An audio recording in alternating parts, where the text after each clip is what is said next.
Ay,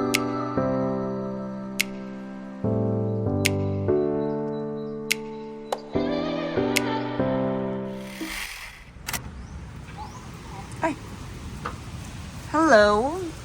Kanino ka? Ay, meron kang anak? Kanino kayo? Good morning, people. Kagigising ko lang. Actually, nagising na ako kanina kasi nakatulog ako ulit. Huwag kayong magpupupo dito, ha? Sumilong lang kayo, pero bawal magpupo. Kawawa naman tong mga to. Saan kayo galing? Layo siguro pinanggalingan nito ng mga to. Kainin niyo yung mga damo dyan para mabawasan yung mga damo-damo. Kawawa naman. Diyan na lang yung mga upuan para mapunasan, mahugasan. Lakas ng wave.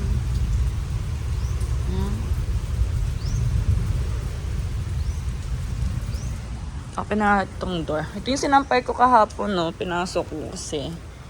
Sinay ko sa weather kagabi. Uulan nga today. So, joke ka lang. Bawal pumasok.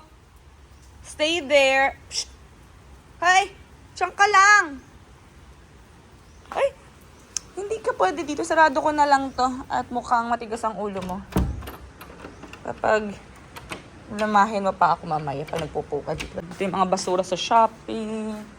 Ito na ako magbubukas para sa may kortina, sa may bintana.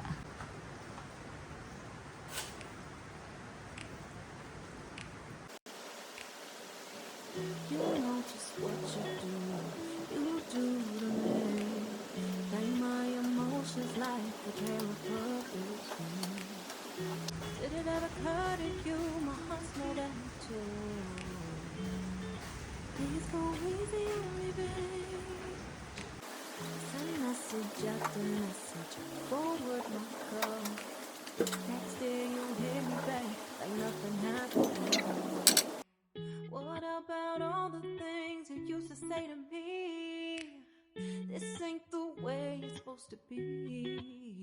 And you know I wouldn't do that to you. You know Hello people, ang oras is mag-aalauna na ng hapon. And late ako nagising today. Sinabi ko naman sa inyo kanina yun. Magluluto ako ng hotdog. Tender juicy hotdog. Ayan, magluluto ako kasi baka mag-brown out mamaya. Napansin ko kasi dito, nagba-brown out siya and maiksi lang naman, mga 1 to 2 hours. Pero magluluto na lang ako ng hotdog at saka ng gulay, kangkong. Kasi para pag, if ever mag-brown out, tapos na ako magluto ng pagkain. treat you that way, no.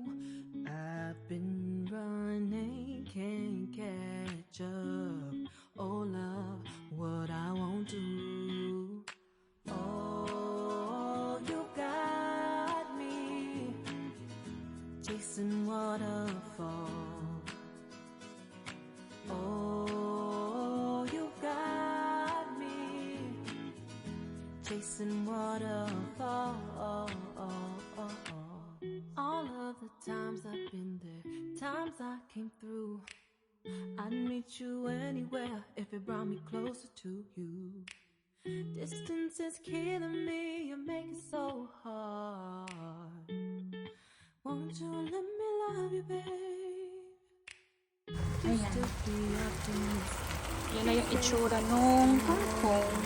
I think luto na yan. Pwede na yan. Okay.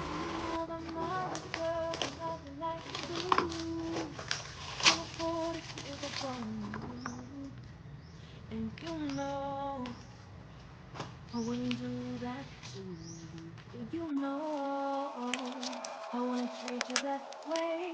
No, I've been running, can't catch up. Oh love, what I won't do. Oh, you got me chasing waterfall.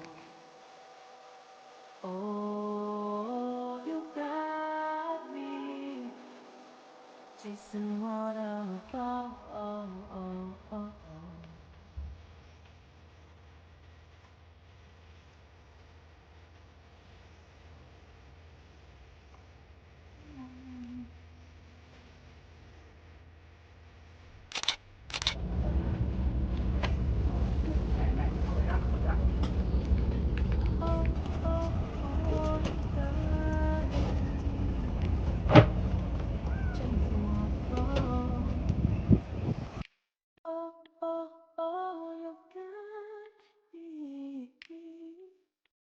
chasing waterfalls. Oh, you got me chasing waterfalls. Oh, you got me chasing waterfalls. Sige, sige, baba. Oh. Sige. Patong. Oo, patong, patong.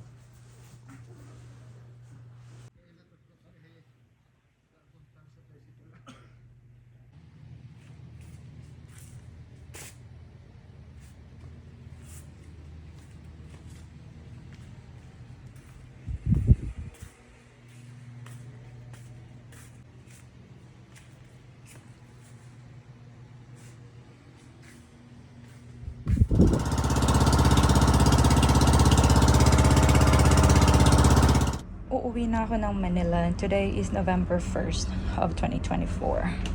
Dito yung ano ko, designated bed. BB24. Baba. Actually, much better sa akin yung taas kasi sa baba. Kasi dito, nagigising ako lagi pag may dumadaan. But I think wala masyadong passenger today. Walang mga pillowcases. Lahat ng pillows. Walang cover. Finally, nalagyan na. Ayan na, meron na. Ito na, kaya na nakahiga na ako dito kanina, pet. Dalawa kasi yung bed ko. Dito yung higa lang ako pag yung damit ko galing sa labas. Dito yung pag matutulog na talaga ako. So, ayan na, nalagyan nila na ng pillow cover. So, happy. Ayan na. Okay na, masaya na ako. Dating si Roberto, susunduin ko siya. Kaya bumalik ako ng Manila kasi susunduin natin si Roberto. Today is Saturday. Dadating siya ng Monday. Bukas siya aalis doon. So, meron akong full day dito sa Manila. And then after noon, babalik na kami na Romblon. Yun lang. So, anyway. Ay, natapos din ako dito sa IKEA. Kanina pa ako dito. Pero yung hinahanap ko, yung reason bakit ako pumunta dito, hindi ko nabili. Iba ang nabili ko. Eh, di magaling. Ano ba yan? Anyway, pa-exit na ako. Nakapagbayad na ako. Hinahanap ko na lang yung ano ngayon kasi ako pwedeng mag-book ng Grab. Aray, andito na ako sa hotel. Dito pala ako nagsistay sa Hotel 101. Ang bigat ha. Ito lang. Ang bigat. Sa 11th floor ako. So, dito na tayo. Update. Alas 7 na ng gabi. Ngayon ko lang naisipan mag-update. Pero andito ako sa hypermarket ng SM Mall of Asia. Umibili ako ng kung ano-ano. May nakita ako nito. Pesto sauce. Bibili ako isa. Tapos, may nakita ako maraming ano dito, different brand Parmesan cheese.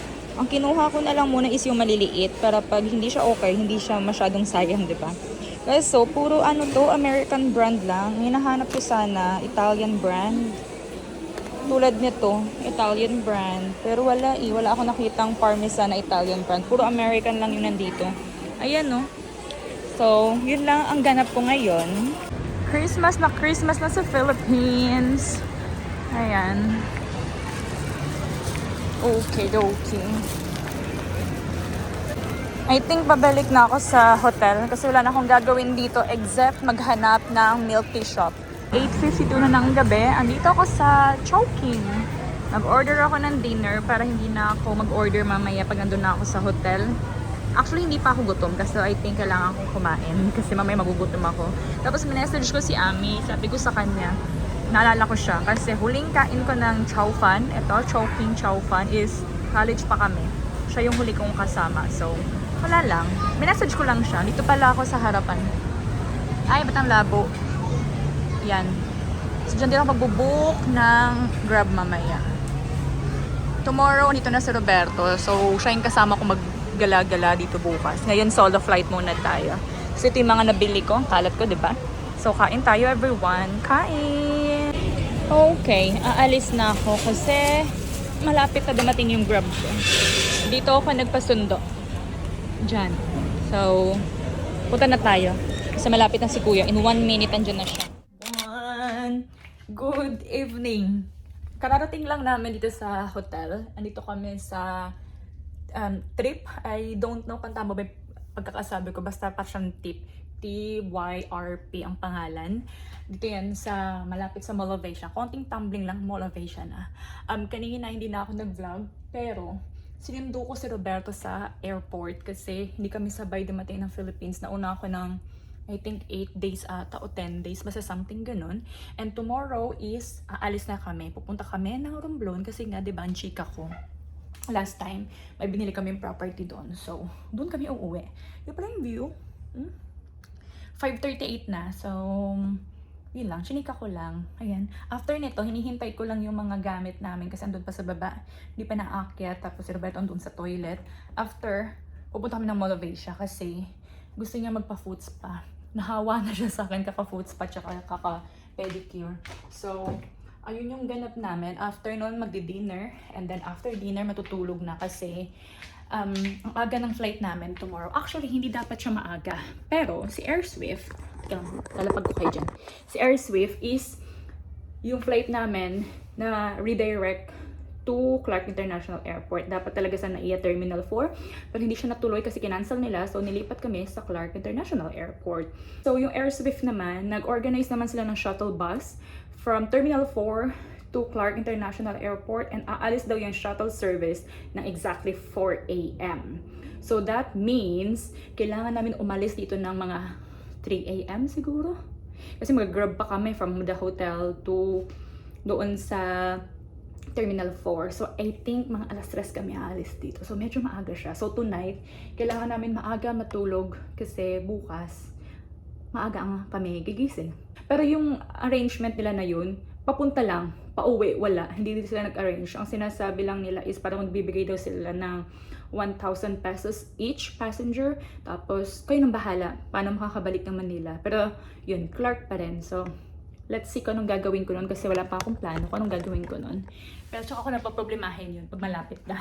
Dumating na yung maleta. Dalawang maliit na maleta yung dala ni Roberto. Tapos may malaking karton dun sa baba. Hindi na namin pinaakyat dito. Tapos ito yung personal kong gamit. Binili ko lang yan dito lahat sa Manila. Ito, dumaan ako ng IKEA kahapon. I think nag-vlog ako kahapon. Yan yung mga napamili ko. So, ayan lang naman. Andito na pala kami kanina pa. Kanina pa. Kumakain kami dito sa favorite naming Japanese restaurant dito sa Mall of Asia. And tapos na rin kaming manicure, pedicure, ang foot spa. So, ayun. Lapit na kami matapos dito. Ito na yung last namin na plato. After nito, babalik na kami ng hotel.